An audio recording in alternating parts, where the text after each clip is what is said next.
प्रणाम दोस्तों। महाराज विक्रमादित्य दोबारा उसी शीशम के नीचे पहुंचे। वहां चिता की मटमैली रोशनी में उनकी नजर जमीन पर पड़े उस लाश पर पड़ी जो धीरे धीरे कराह रहा था। उन्होंने लाश को उठाकर कंधे पर डाला और चुपचाप उसे उठाए तेज गति से लौट पड़े।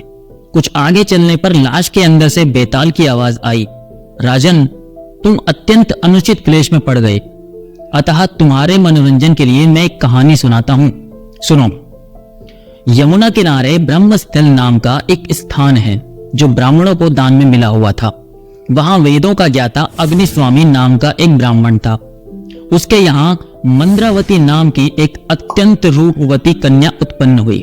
जब वह कन्या युवती हुई तब 3 ब्राह्मण कुमार वहां आए। उन तीनों ने ही उसके पिता से अपने लिए कन्या की याचना की, किंतु कन्या के पिता ने उनमें से किसी के भी साथ कन्या का विवाह करना स्वीकार नहीं किया, क्योंकि उसे भय हुआ कि ऐसा करने पर वे तीनों आपस में लड़ मरेंगे। इस तरह वह कन्या कुंवारी ही रही। वे तीनों ब्राह्मण कुमार भी चकोर का व्रत लेकर उसके मुखमंडल पर टकटकी लगाए रात दिन वहीं रहने लगे। एक बार मंद्रावती अचानक बीमार हो गई और उसी अवस्था में उसकी मौत हो गई। उसके मर जाने पर तीनों ब्राह्मण कुमार शोक से बड़े दुखी हुए और उसे सजा संवार कर शमशान ले गए, जहां उसका दाह संस्कार किया। उनमें से एक ने वहीं पर अपनी एक छोटी सी मदैया बना ली और मंद्रावती की चिता की भस्म अपने सिरहाने रखकर एवं भीख में प्राप्त अन्न पर निर्वाह करता हुआ वहीं रहने लगा। दूसरा उसकी अस्थियों की भस्म को लेकर गंगा तट पर चला गया और तीसरा योगी बनकर देश देशांतरों के भ्रमण के लिए निकल पड़ा। योगी बना वह ब्राह्मण घूमता फिरता एक दिन वत्रोलक नाम के एक गांव में जा पहुंचा। वहां अतिथि के रूप में उसने एक ब्राह्मण के घर में प्रवेश किया।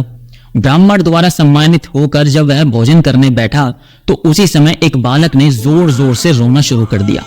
बहुत बहलाने समझाने पर जब बालक चुप ना हुआ तो घर की मालकिन ने गुस्से में आकर उसे हाथों में उठा लिया और जलती हुई अग्नि में फेंक दिया। आग में गिरते ही कोमल शरीर वाला वह बालक जलकर राख हो गया। यह देखकर वह योगी आश्चर्यचकित हो गया। उसने परोसे हुए भोजन को आगे सरका दिया और उठकर खड़ा होते हुए क्रोधित भाव में बोला, धिक्कार है आप लोगों पर। अब ब्राह्मण नहीं, कोई ब्रह्म राक्षस हैं। अब मैं तुम्हारे घर का भोजन तो क्या, एक अन्न का दाना भी ग्रहण नहीं करूंगा। योगी के ऐसा कहने पर गृह स्वामी बोला, हे योगी राज, आप क्रोधित ना हो, मैं अपने बच्चे को फिर से जीवित कर लूंगा। मैं एक ऐसा मंत्र जानता हूं जिसके पढ़ने से मृत व्यक्ति जीवित हो जाता है। यह कहकर वह ग्रस्त एक पुस्तक ले आया जिसमें मंत्र लिखा हुआ था। उसने मंत्र पढ़कर उससे अभिमंत्रित धूल आग में डाल दी। आग में धूल के पड़ते ही वह बालक जीवित होकर ज्यों का त्यों आग से निकल आया। जब उस ब्राह्मण योगी का चित्त शांत हो गया तो उसने भोजन ग्रहण किया। गृहस्थ ने उस पुस्तिका को बांधकर खूंटी पर टांग दिया और भोजन करके योगी के साथ वहीं सो गया। गृहपति के सो जाने के पश्चात वह योगी चुपचाप उठा और अपनी प्रिया को जीवित करने की इच्छा से उसने डरते डरते वह पुस्तक खूंटी से उतार ली और चुपचाप बाहर निकल आया। रात दिन चलता हुआ वह योगी उस जगह पहुंचा जहां उसकी प्रिया का दाह संस्कार हुआ था।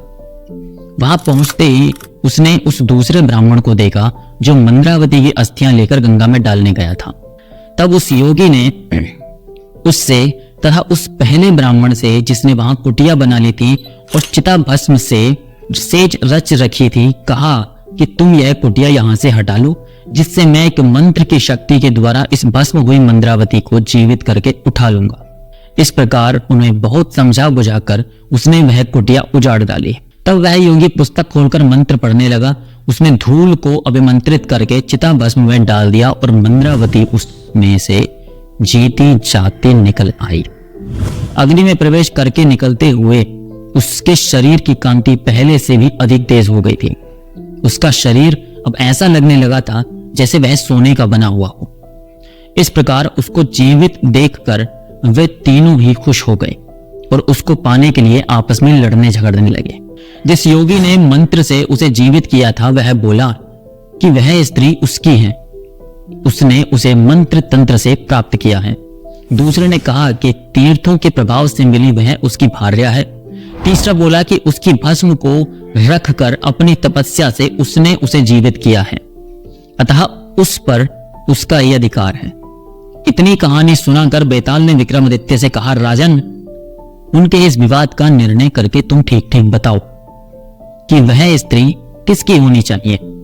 यदि तुम जानते हुए भी ना बतला पाए तो तुम्हारा सिर फटकर अनेक टुकड़ों में बट जाएगा। बेताल द्वारा कहे हुए शब्दों को सुनकर राजा विक्रमादित्य ने कहा, हे बेताल, जिस योगी ने कष्ट उठाकर भी मंत्र तंत्र से उसे जीवित किया वह तो उसका पिता हुआ। ऐसा काम करने के कारण उसे पति नहीं होना चाहिए, और जो ब्राह्मण उसकी अस्थियां गंगा में डाल आया था उसे स्वयं को उस स्त्री का पुत्र समझना चाहिए। किंतु जो उसकी भस्म की शैया पर आलिंगन करते हुए तपस्या करता रहा और शमशान में ही बना रहा, उसे ही उसका पति कहना चाहिए, क्योंकि गाड़ी प्रीति वाले उस ब्राह्मण ने ही पति के समान आचरण किया था। बेताल बोला कि तूने ठीक उत्तर दिया राजा, किंतु ऐसा करके तूने अपना मौन भंग कर दिया, इसलिए मैं चला वापस अपने स्थान पर।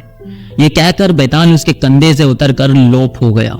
राजा ने भिक्षु के पास ले जाने के लिए उसे फिर से पाने के लिए कमर कसी, क्योंकि धीर वृत्ति वाले लोग प्राण देकर भी अपने दिए हुए वचन को पूर्ण करते हैं। दोस्तों, मेरे द्वारा सुनाई गई ये कहानी अगर आपको अच्छी लगी हो तो वीडियो को लाइक कर दीजिए, चैनल को सब्सक्राइब करके बेल आइकन को ऑन करके ऑल के ऑप्शन पर क्लिक कर लीजिए, क्योंकि ऐसी ही इंटरेस्टिंग कहानियां मैं आप लोगों के लिए डेली लेकर आता ही रहूंगा। इंस्टाग्राम के लिंक डिस्क्रिप्शन बॉक्स में है, क्लिक करके डायरेक्ट वहां पहुंच जाइए और ढेर सारा सपोर्ट कीजिए। मिलते हैं अगली वीडियो में, तब तक के लिए धन्यवाद। जय भोलेनाथ।